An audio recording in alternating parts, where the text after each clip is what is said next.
Chocolate எடுத்துக்கோங்க. அக்கா chocolate எடுத்துக்கோக்கா. என்ன விசேஷம்? எடுத்துக்கோக்கா. என்ன உன் பர்த்டேவா? அக்கா அதெல்லாம் ஒண்ணும் இல்லக்கா, நம்ம சுடு தண்ணி மேனேஜருக்கு ஹார்ட்ல 2 பிளாக்காமே. அப்படியா? போன வாரம் தான் ஆபரேஷன் பண்ணி வீட்டுல தூக்கின்னு வந்து போட்டாங்களாம். விஷயம் கேள்விப்பட்டோன்னே நான் ரொம்ப ஹாப்பி. அந்த ஆளு ஆடின ஆட்டத்துக்கும் பேசின பேச்சுக்கும் வாய் தான் தீஞ்சு போவோம்னு நினைச்சேன்.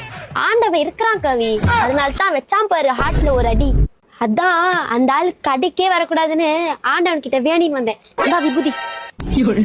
ஏய் மேனேஜர்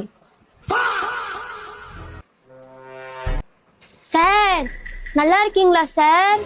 உங்க விஷயம் கேள்விப்பட்டதுன்னே எனக்கு மனசே ஆறல சார். உங்க நல்ல மனசுக்கு நீங்க நல்லா இருப்பீங்க சார். உங்களுக்காக தான் எங்க தெரு அம்மனுக்கு தீச்சட்டி எடுத்து தீ மிதிச்சு வேண்டிட்டு வந்தேன் சார். ஏன் வேண்டுதல் நிறைவேறிச்சு சார். இந்தாங்க சார் பிரசாதம். ஏதோ கேட்கலடா சாமி, நம்ம ஓடிடலாம்.